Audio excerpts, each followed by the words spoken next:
What's up, everyone? As when you have noticed, this problem is actually the same as the problem that I have posed 2 weeks ago.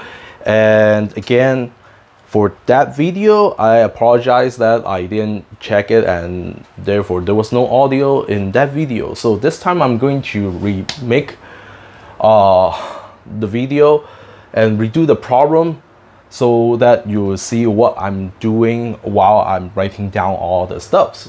So the idea though is we're going to use the calculus ideas or something that we learned in calculus class, in particular using derivatives to help us get all the answers that we want for some particular problems. And that is actually one way of applying calculus into some other kinds of problems.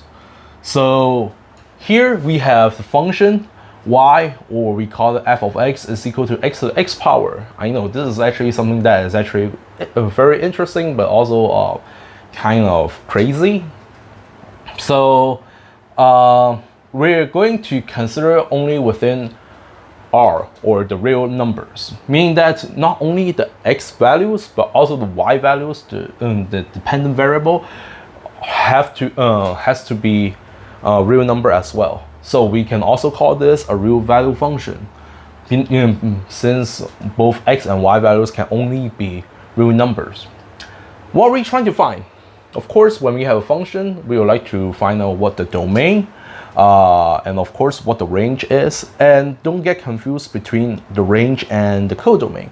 And I'll explain what a codomain is, as well as the difference between range and domain a little bit later.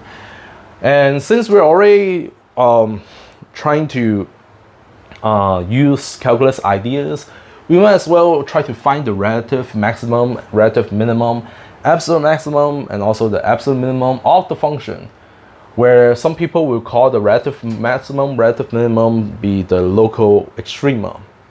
And for the absolute maximum, absolute minimum, some people will call it the global extrema. I mean, it makes sense, because when we say absolute on a function or a graph of a function, we are just looking everything that's possible, where the relative extrema, we're just looking something that is in a small area, or we call it a small neighborhood.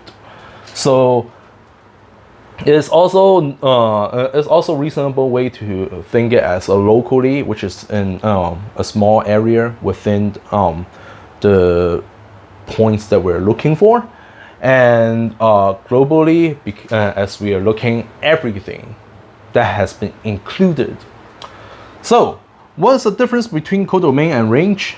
Let me give you an example first, such as y equals, let me use another function, not f of x.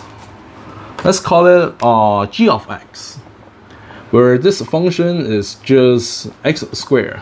We know that it's a parabola, right? If we consider the graph of this function, it looks like this, a parabola. That doesn't look really nice. Okay, a parabola like this, of course, is touching the origin, and we have the parabola that is opening up. So when we say the range, we are saying that the possible y value of the function, meaning in this case, the range will be from here all the way up. Okay, as we can see from the graph, the smallest value of y that we can get is actually at the origin, which is where y is equal to 0, and then y can be any positive values that we want, as x squared is a continuous function. So we actually get the range of the function, or the possible y value, be any non-negative value. So we can say that y has to be greater than or equal to 0. Good. But what is the codomain? In this case, the codomain could be anything that we could think of from this graph, as long as it has covered everything in the range. Meaning, we can say something such as the codomain be all the real numbers for y, where we see that the range is actually part of the codomain. It doesn't include everything of the codomain, but everything in the range must be in the codomain. So what does that really mean? Codomain is just a set, or a bigger, you can think it as a bigger area, or a bigger we can only call that range because we use the same word. It's a bigger bigger sets, or bigger bigger area that we cover for the dependent variable y, but it doesn't have to mean that the function itself will be able to cover everything that y could be in the codomain. For example, we can from this graph, if we say the codomain is a real number, meaning that we can, when we try to graph it, we can consider y could be some negative values. But in this case, when y is a negative values, we then need to think back if there's any possible x values. So codomain is actually acting similar to a domain, but now you actually need to think the function backwardly, or you need to think of the inverse of the function and see if you actually be able to get any possible x values to match up. But the codomain does not have to be does not have to restrict down to be the range itself. These two do not need to be the same. We can have codomain that actually covers more than the range, and we see that we will actually see that when we have the graph. The codomain some of the values in the codomain might not actually have corresponding x values to on the graph. All right, so this is basic idea between codomain and the range. So how does this affect our function? Well, since we are saying that we only consider both x and y values within the real numbers, we now assume that the codomain of y would be just the real numbers as well. And if y is only real numbers, then it will actually affect our domain, because now we will say that the domain of a function must be all possible x values that actually gives us the y values in the y values in the range. So what does that mean? It means that now we need to split the function into three cases. First case, when x is greater than 0 or positive. Second case, when x is equal to 0. And third case, we have x is negative. Why do we do that? Because now we see that for first case, we always get some y values out, because if x is greater than 0, then x to the x power is always greater than 0, because there's no negative sign in the base. And it means that this is our possible y values, because again y is just real numbers. So this satisfies. Good. Now why do we need to split to other cases? Here is the reason. What happens when we have x equals 0? What is this? Do we have 0 to the 0 power? What is that equal to? Okay, no, don't say it is equal to 1, because we can actually get something like this.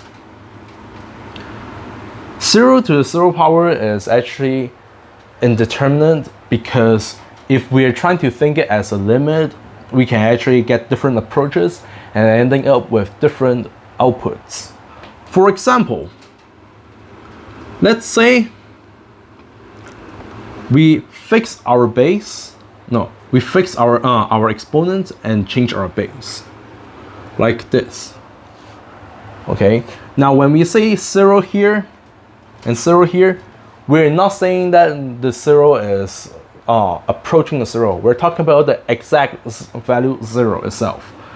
Then what would that give us? If we have x is approaching to 0, but not exactly at 0 yet, when we raise it to the exact 0 power, by definition, this is equal to x over x, which is equal to 1, as x is not yet equal to 0. It's just very close to 0. But if we think it the other way around, let's say if we're approaching it differently, this time we're going to set our base to be exactly equal to 0. We set the base to be fixed. And now we're approaching the exponent, okay, to 0 from, of course, the positive direction. We just assume, let's assume that is from the positive direction here, okay? Then, what are we going to get? Well, by definition, 0 raised to any positive power is going to be equal to 0. So in this case, we will have 0. What does that tell us? That tells us that if we try to go from different approaching, we will actually end up with different results. And these two are not the same, meaning that we cannot even agree upon this expression 0 to the 0 power because we cannot end up with the same result. Therefore, this does not have a value and we cannot include this in our domain since we cannot come up with some real number y and make it unique. Last, what happens when x is less than 0? Well, when x is less than 0, most of the cases, we will actually end up with something such as, let's say, -1/2 raised to a -1/2 power. And again, the negative power is just saying that we need to take the reciprocal of it. This is going to give us -2 raised to 1/2 power. And what does the 1/2 power tells us?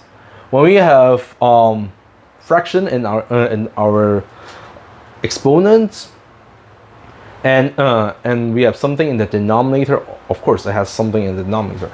The denominator in the exponent is telling us that becomes the root of it. For example, if we have a 2 in our denominator, meaning we're going to have a square root of whatever the base is. Or we can just write it like this, because it's a square root. But here comes the problem.